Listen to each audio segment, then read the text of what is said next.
Olivier Messiaen completed his Vingt Regards sur l'enfant Jésus on September 8, 1944. The work's 20 pieces, or gazes, are meditations on the infancy of Jesus Christ, and prove challenging to both performer and listener. They were dedicated to piano virtuoso Yvonne Loriot, who was to become Messiaen's second wife. The 13th piece of the set, Noël, features many facets of the composer's own highly individual musical language, as it invokes Christmas bells that say with us the sweet names of Jesus, Mary, and Joseph.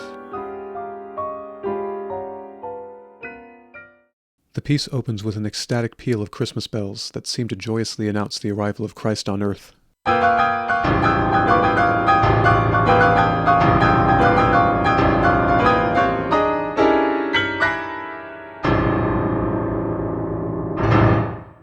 Messiaen marks the chord on the middle staff comme des clochers, like bells.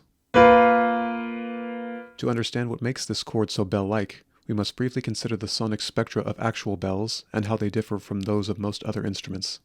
Here we have a notated version of the pitch spectrum corresponding to the piano note 1 octave below middle C.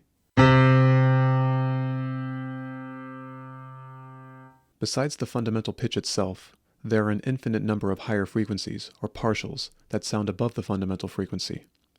When these partials are whole integer multiples of the fundamental, they form what is known as the Harmonic Series, a pitch relationship that gave rise to all tonal music and that sounds harmonious to our ears.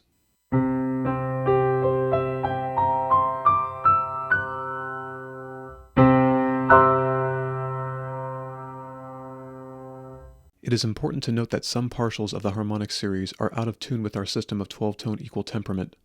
Their frequencies are harmonically quantized when played on the piano, which is to say that the piano key whose frequency is closest to that of the partial is played to represent that partial.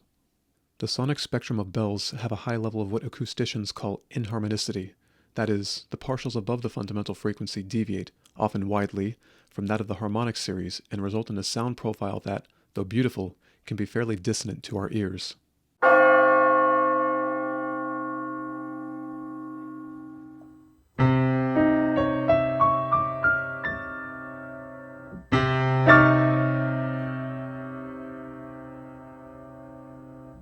This particular bell spectrum contains minor and major ninths, minor and major sevenths, a doubly compounded tritone, and a minor second. In other words, the most dissonant intervals in 12-tone equal temperament. Returning to Messiaen's middle staff chord of measure 1, we hear its sound as bell-like due to the minor ninth and tritone, both of which give the chord a high degree of inharmonicity. In his preface to the score, Messiaen also makes reference to the Carillon, an instrument consisting of many bells mounted in a tower and played using a keyboard-like mechanism or by an automatic mechanism similar to a pianola.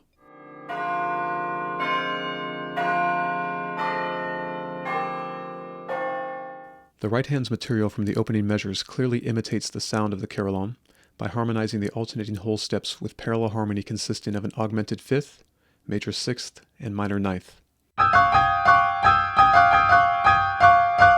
The dissonance of the minor second and minor ninth give these chords their bell-like inharmonicity. In Messiaen's own program notes to Michel Béroff's 1970 recording of Vingt Regards, Messiaen references the many instrumental timbres that inspired some of the piano parts in Noël, including the timpani, which was the likely inspiration for the cluster at the extreme low end of the piano in the opening measures. Other instrumental timbres will be referenced later on.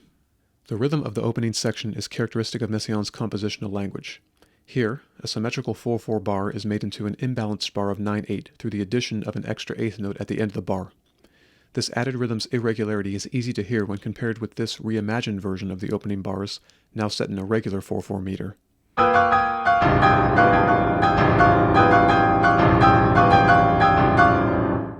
In the actual example, the added eighth note gives the passage an imbalanced feeling that helps to convey the ecstatic character of the opening.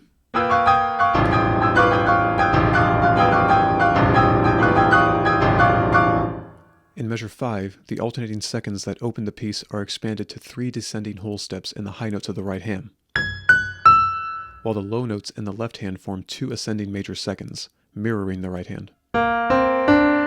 Taken together, the outer notes of these chords form a whole tone scale on C. More on this very important scale a bit later. In Chapter 2 of the Technique of My Musical Language, Messiaen describes a marked predilection for the rhythms of prime numbers. We encounter these rhythms in bars 6 and 7, where the number of eighth notes between successive rhythmic attacks are all prime, and punctuated by a short group of 3 16th notes that return thematically later on.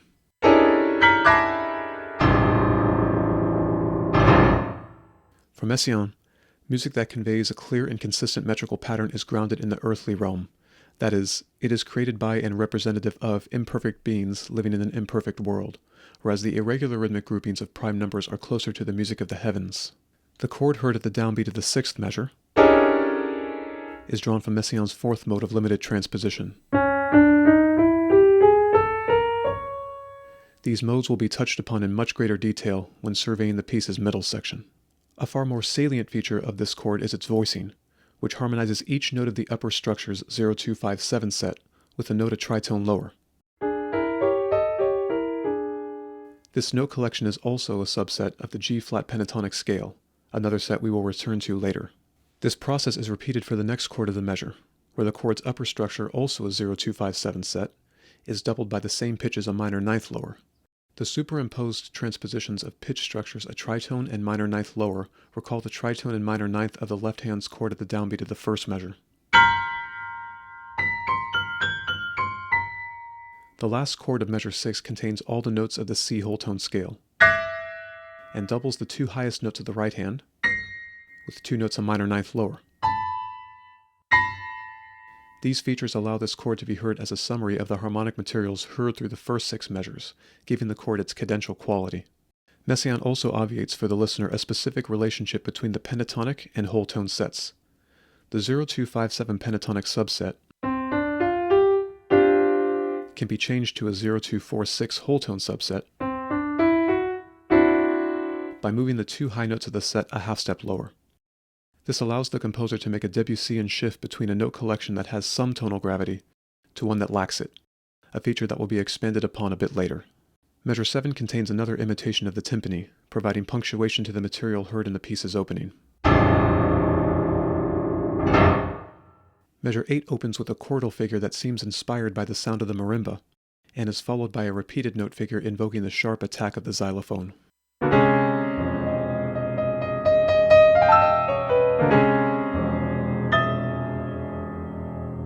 The short phrase is punctuated by another bell-like sonority constructed of 2 sevenths with a tritone between the middle voices. The chord that begins the measure features whole step motion between each grace note and the closest note of the succeeding chord, recalling the whole step motion of the right hand's material in measure 1.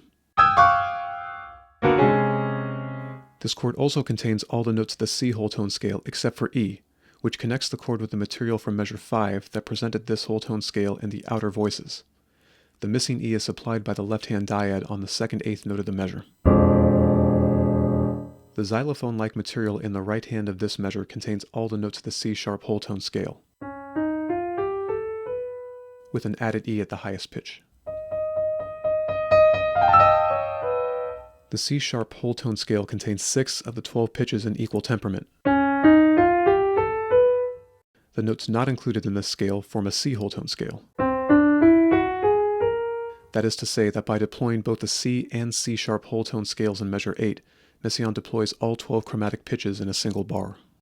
To understand the inclusion of foreign notes in the composer's presentation of the scales, we refer to page 59 of the Technique of My Musical Language, where the composer writes, "The first mode is divided into 6 groups of 2 notes each. It is transposable twice.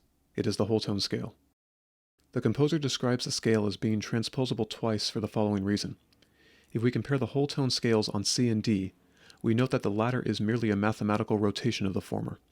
In other words, the repeating whole step pattern of the scale causes all 6 notes of the scale to map onto each other if the scale is transposed by an even number of half steps. If the scale is transposed by an odd number of half steps, the result is a C-sharp whole tone scale.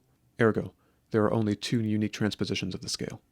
Messiaen remarks further, Debussy and Paul Dukas have made such remarkable use of it that there is nothing more to add.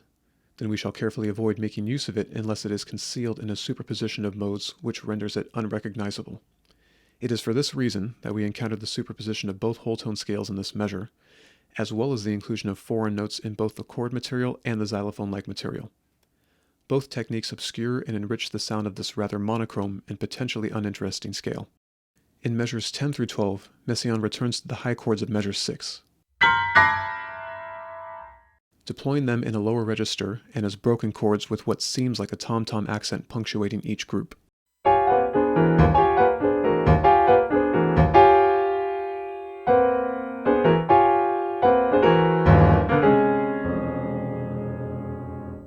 The addition of the dotted value to the last chord member of each group lengthens the 16th note by an extra 32nd note.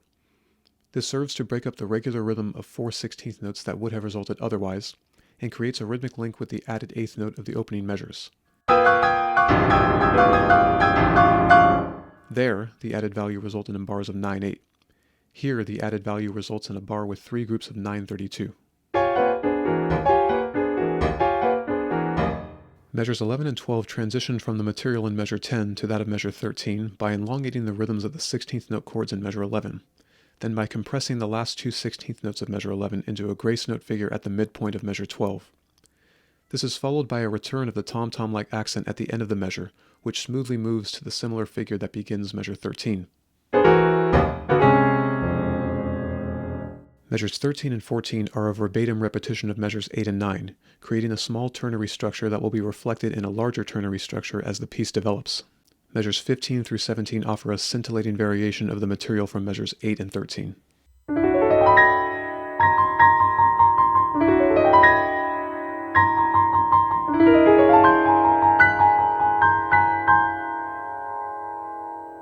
Measures 15 and 16 are related to that of measure 8 through the 32nd note xylophone figure, which occurs 15 half steps lower in the first 4 grace notes of bar 15. And through the 2 whole tone sets that are also here presented concurrently. 5 notes of the whole tone set on C sharp are given by the last 5 grace notes in the bar's opening gesture, while the 6 notes of the C whole tone scale are given by the first 3 grace notes and the succeeding major seconds. The predominance of major seconds, major thirds, and the tritone ensure the listener's perception of these constituent whole tone sets. The grace note figure of measures 15 and 16 is slightly varied at the beginning of measure 17, while the high dyads form a 0-1-5-6 set that is closely related to the 0-1-4-5 sets of the opening measure. The last 3 16th notes of this bar also recall the 3 16th notes that close the 7th measure. Measures 18 through 20 expand and intensify the material heard in measure 8.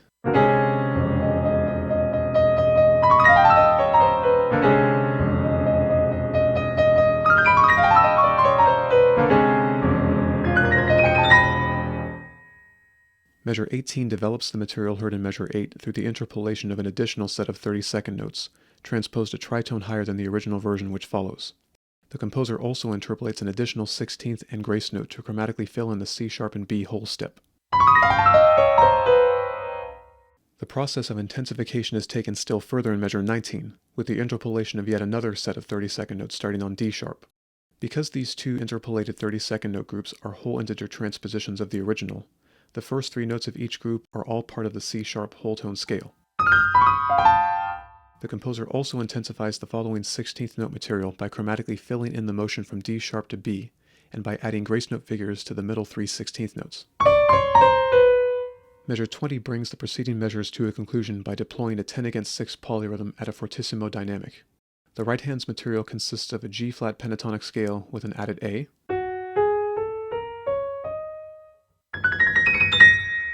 while the left hand's material consists of an E-flat pentatonic scale with added A.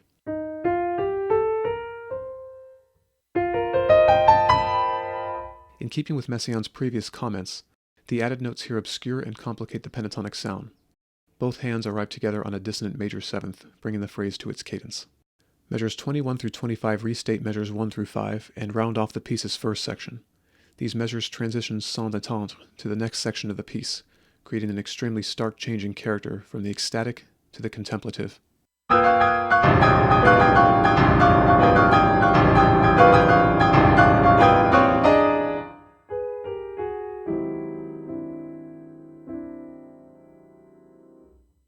Though the character of these sections varies widely, the transition is smoothed out by the composer's notated retardando on the last chord of measure 25, a chord which moves at the speed of 1/12 to the dotted quarter by Messiaen's own tempo marking, to a set of 3 16th notes that move at the rate of 1/26 to the 16th. There's an implied lengthening of the last 16th notes by the rubato marking underneath, bringing the microtempo of these falling figures very close to one another. Both bars also include 3 falling scale tones in the upper notes of each section, creating an obvious link for the listener. Measure 26 begins the middle section of what will be a clear ternary form, and seems to suggest the sound of distant flutes and clarinets. The passage's slower tempo, softer dynamics, restricted pitch range, and plain chant-like melodies all serve to convey the tenderness of Christ's infancy.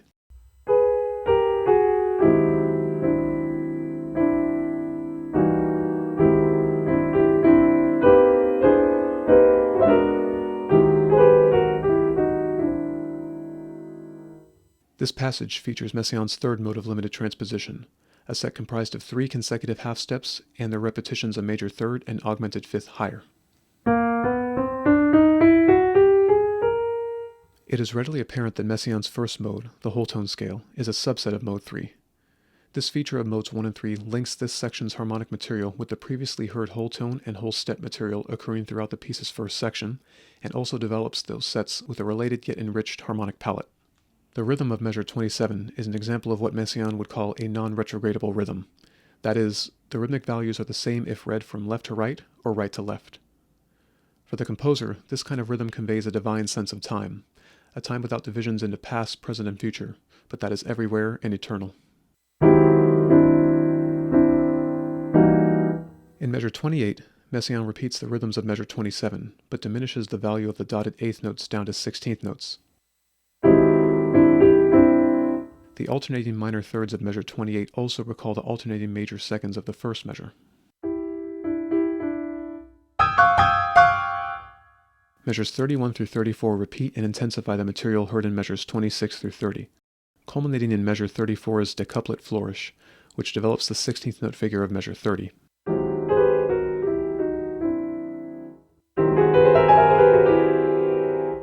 Measure 34 also includes the punctuation of 3 descending 16th notes, which recalls the descending whole steps in the right-hand material of measure 5, and at the same time retrogrades the low notes of the left hand, and also connects with the punctuating descending whole steps of measure 8. A bar of 3 eighth note rests prepare the listener for the next phrase.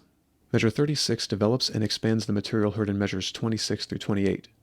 The falling 16th notes now cascade downward in scintillating streams of color, while a new melody is foregrounded in the middle register of the keyboard, ending with the chord scales moving to the middle register of the keyboard as the right hand provides an immobile halo of sound above.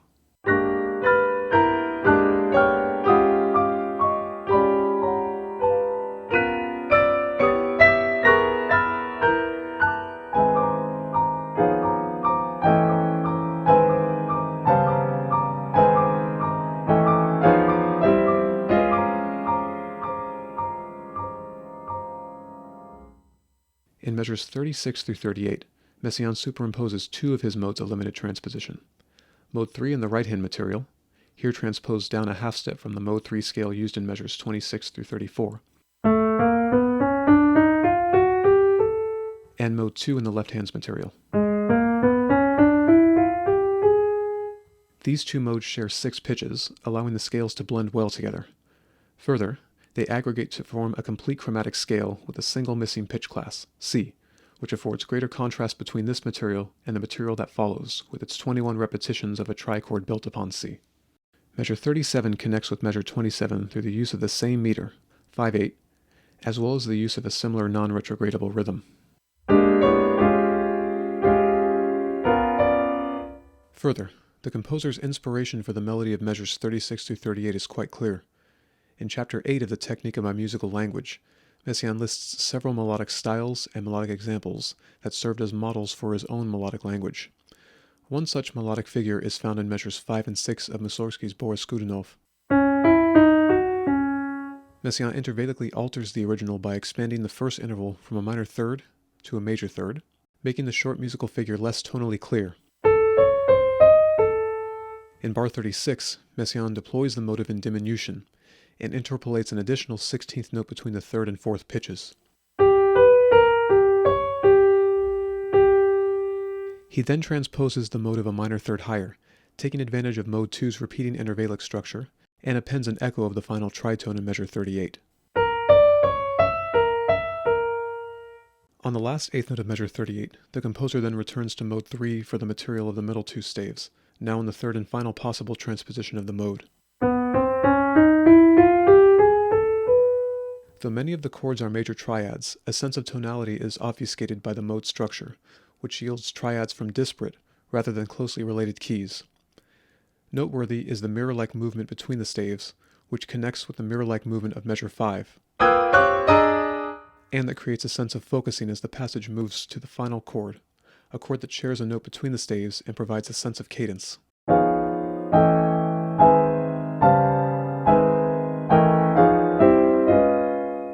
Also noteworthy are the three descending 16th notes, which recall the similar figure of measure 26 and are loosely related to the falling whole steps of measure 5.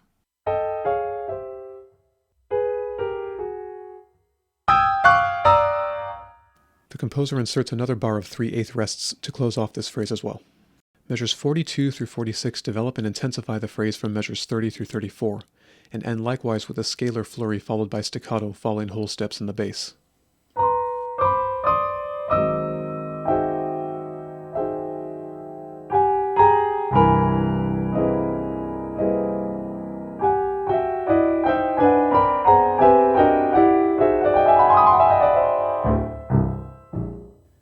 Playing off of the mirrored movement of measures 38 through 40, the composer begins this phrase with a 3-chord rising figure that is the mirror of measure 26.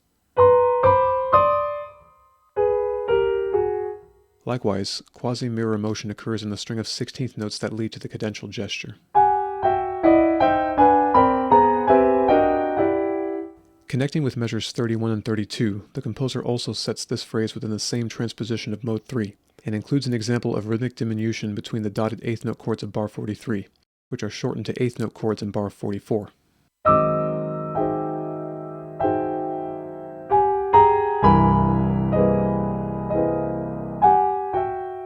After another bar of 3/8 rests, Messiaen deploys what will be the final phrase of this middle section, a summary of everything heard in measures 26 through 46.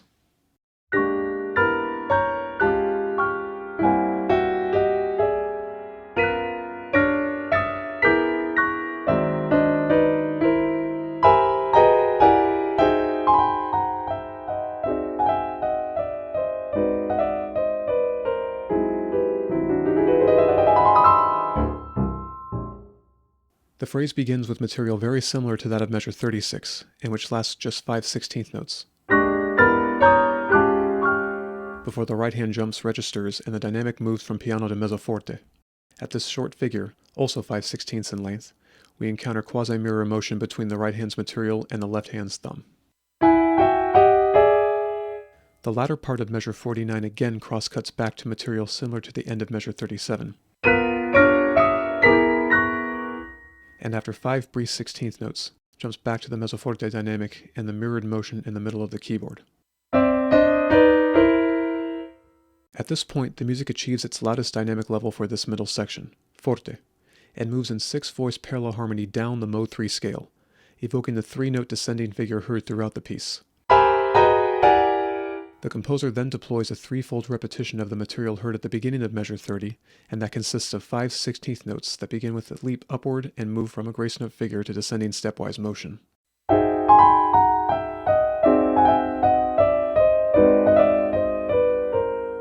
At the end of measure 51, we encounter another example of Messiaen's added rhythm, here via the dotted 16th note that transforms the last two pitch sets into a unit of 5/32. Rhythmically diminishing the string of 5/16 units we had heard previously. The composer concludes this section with a scalar flourish that links with and intensifies the previous versions, starting with the decouplets of measure 34, moving to the dodecouplets of measure 46, and here culminating in the ever-rising tetradecouplets that seem to rise into the stratosphere. This flourish is again followed by 3 falling 16th notes that bring the music back down to earth before transitioning to the piece's final section, a clear reprise of the first. The reprise begins by repeating the material heard in bars 1 through 8, but with the omission of bars 6 and 7. These omitted bars will make their appearance in a slightly varied form in measures 74 and 75, allowing the composer to save their firepower for the concluding measures of the reprise.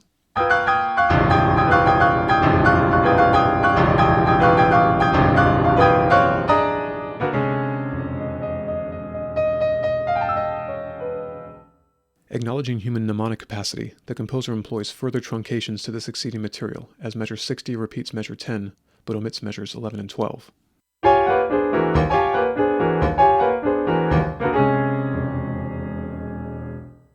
Only a single chord and its corresponding grace note flurry remain from the material of measures 15 through 17. These are followed by measure 64, which reprises measure 18 while omitting measures 19 and 20.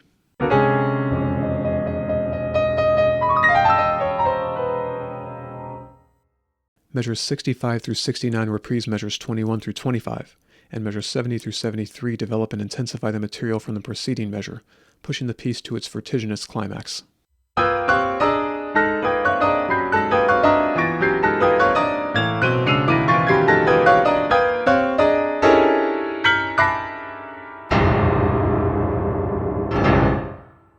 The chords of measure 69 occur at the end of the next four successive measures. Messiaen uses a process of accumulation by prepending a new chord in each measure from 70 through 72. The outer notes of each prepended chord belong to the same C whole tone set. By measure 72, the 6 chords feature a complete whole tone scale on C in each outer voice. To avoid redundancy, the 4 chords prepended in measure 73 feature outer notes from the complementary whole tone scale on C sharp. In measure 74, Messiaen repeats the chords of measure 69, but augments their duration through the use of augmentation dots and added values, which serves to punctuate this phrase differently than the previously heard version in measures 5 through 7.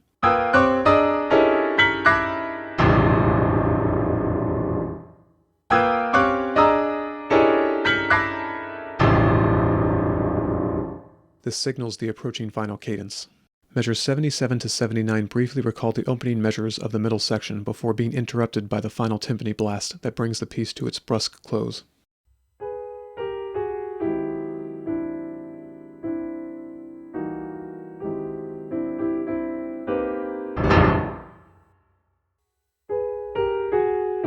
Thanks for watching. If you have suggestions for future analyses, please leave them in the comments below.